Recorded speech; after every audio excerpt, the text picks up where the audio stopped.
you noticed this. It would be kind of easier to talk without my teeth. What are you talking about? Welcome to MsMojo, and today we're counting down our picks for the most notable interviews of child stars whose mannerisms and overall vibe remain strikingly similar to their adult selves. Can you do them? Yes. Hooray! Number 10. Mara Wilson. In the 1990s, Mara Wilson was one of the most recognizable child stars, having appeared in iconic films like Mrs. Doubtfire and Matilda. In the latter, Wilson plays the titular character, a mischievous girl who torments her family and strict principal. I just thought you'd like to know it's not a snake. It's a newt. What did you say? It's a newt, Miss Trunchbull. Stand up, you villainous sack of goat slime. Although she famously portrayed a vengeful role, Wilson herself exuded an adorable charm, as seen in this 1994 interview on The Today Show. At just 7 years old, she predicted she wouldn't act for long and would eventually pursue writing. I might not want to be an actress all of my life. Yeah, I understand you're thinking about becoming a screenwriter. A scriptwriter. A scriptwriter. Have you written any scripts yet? No. That prediction ultimately proved accurate, as just 6 years later, Wilson stepped away from the big screen to focus on writing, penning multiple books and plays. But even as her career path changed, Wilson's endearing energy remained the same. I was a kid, in on sets full of adults. I was the only girl in a house full of boys for a long time.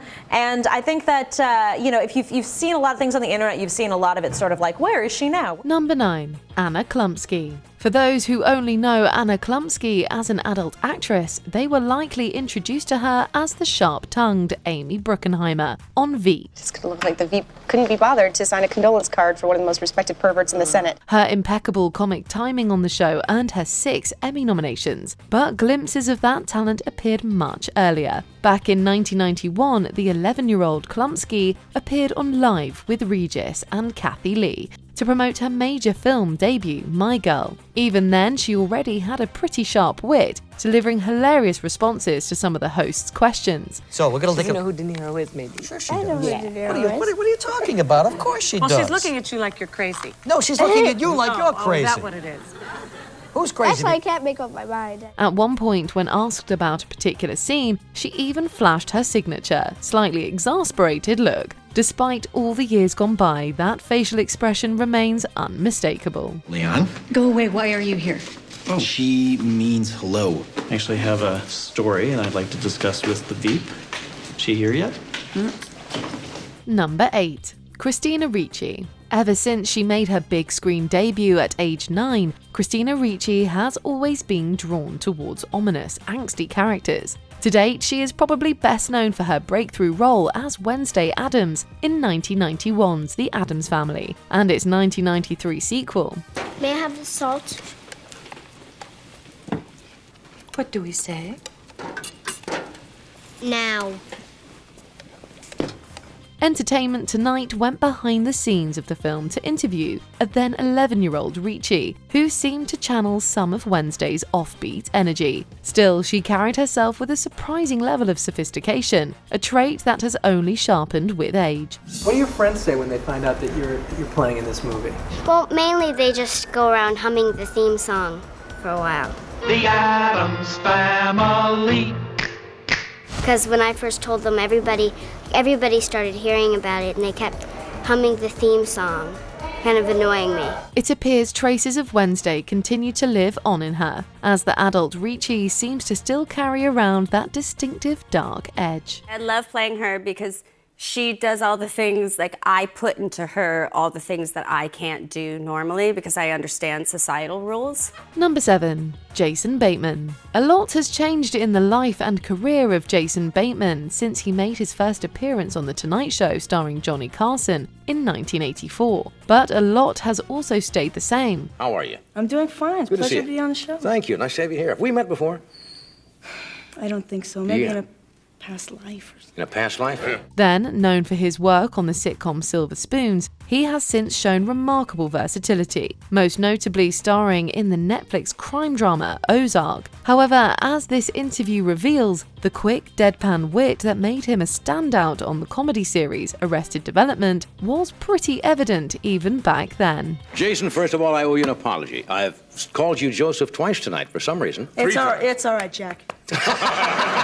At just 15, Baitman displayed wisdom beyond his years in his conversation with Carson, which isn't surprising considering he went on to become the youngest director in the Directors Guild of America. I like to give gifts, on Christmas and stuff like that that means something to the person. I went to New York and I saw something, this girl's really into clowns, so I bought her this little clown. Stuff like that. Number 6. Natalie Portman. And everyone came up to me and they're like, "Are you okay?" And then I was like, "Why?" And I go, "Are you crying?" And I was like, "No, I just woke up." Most people undergo significant changes, both physically and otherwise, as they age, but Natalie Portman seems to have been untouched by time. The Oscar-winning actress rose to prominence with the 1994 action thriller Leon, The Professional. Shortly after its release, she made her first ever appearance on The Late Show with David Letterman to chat about the experience. I wouldn't have let you do this movie. I wouldn't have let you do this. Aww. See, I think this is bad, don't you? Doesn't it give you the willies, that kind of thing? Give you the creeps? No, because after, you see them lying on the floor with this fake blood all around, they get up and they're like, "Hi." Watching this interview, it's insane to think that she still looks pretty much the same today, albeit with longer hair, and her voice remains unchanged. And I was so surprised when, you get in an elevator and someone started a conversation and be like, "They're so nice." Or, someone would smile at my child and I'd be like, "What a good person." Even more, her thoughtful responses at such a young age proved she was a brilliant kid with a bright future ahead of her. And indeed, what a remarkable future it's been. Number 5. Mary-Kate and Ashley Olsen. Since retiring from acting to focus on their fashion empire, Mary-Kate and Ashley Olsen have kept a pretty low profile. And then we decided to go away, go to school, move to New York, and take a step back and figure out what we really wanted to do. Fans have also noticed their increasingly unusual appearance and the fact that, whatever they do to step into the spotlight, they always look like they'd rather be anywhere else. Oddly enough, the twins gave off that exact same energy back in 1992 when they were interviewed on Live with Regis and Kathy Lee. What do you like? Popsicles. Popsicles. What do you like? Ice cream. They're normal children. They're just normal kids. We're not sure if it was the host sitting way too close or their overly chipper voices, but something about that environment clearly unsettled the then 6-year-old girls. Following a string of one-word answers and painfully awkward smiles, the host got the hint and wrapped up the interview. Good to have you here. Sweet, aren't they? Yeah, I'll walk them out. Okay, all right. Come on, kids.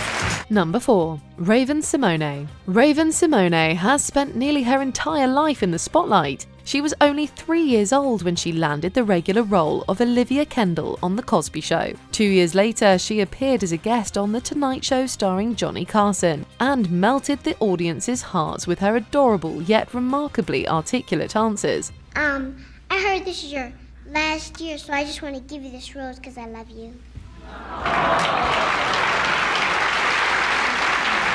Early in the interview, however, Raven misheard a question about her siblings, thinking Carson had asked if she had a boyfriend. Without hesitation, she issued a stern warning to the host.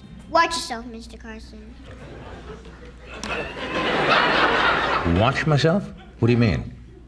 Watch yourself. I don't have any boyfriends. It was an innocent mistake for the 5-year-old, but that bold, unfiltered attitude stayed with her well into adulthood, and ultimately onto the panel of The View. Michelle, don't fire me from this right now, but some people look like animals. Is that rude? Girl, half my family does. Am I right, America? I look like a bird. Number 3. Kieran Culkin. I want to work with a lot of actors. I didn't work with Steve Martin, Diane. I want to work with a lot of actors. Kieran Culkin has played so many snarky, quick-witted characters on screen that it's hard not to wonder if that's just who he is in real life. 2 of his most memorable roles certainly fit the bill. Roman Roy on Succession, for which he won an Emmy, and Benji Kaplan on A Real Pain, for which he won an Oscar. Is anyone else feeling this right now?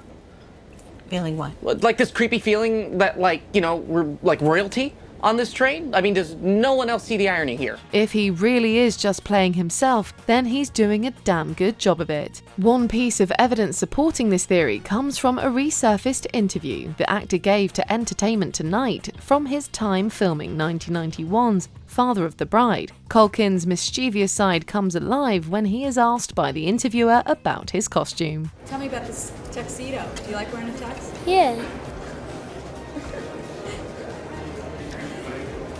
Number 2. Drew Barrymore. Do you understand all of the jokes? Some of them. Well, you fit right in. As a lover of pets, Drew Barrymore has always been surrounded by animals, and they've definitely rubbed off on her. If any celebrity embodies golden retriever energy, it's Barrymore. That infectious charm shines through in her on-screen projects, her daytime talk show, and even in a 1982 interview with Johnny Carson. You got the cutest little baby face. It is so cute. No one can take your place. Baby face, baby face, baby, baby face. That's all. Then, age 7, Barrymore made a memorable entrance by slipping and falling on her way to her seat, but that only made her more endearing. She remained a ball of sunshine throughout, even delighting the audience by recreating her famous scream from E.T. the Extraterrestrial. Guys, ready? Okay, we're ready.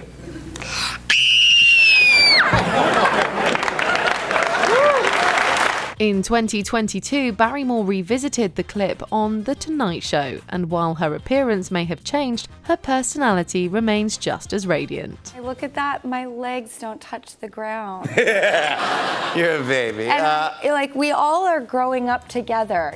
Before we continue, be sure to subscribe to our channel and ring the bell to get notified about our latest videos. You have the option to be notified for occasional videos or all of them. If you're on your phone, make sure you go into your settings and switch on notifications.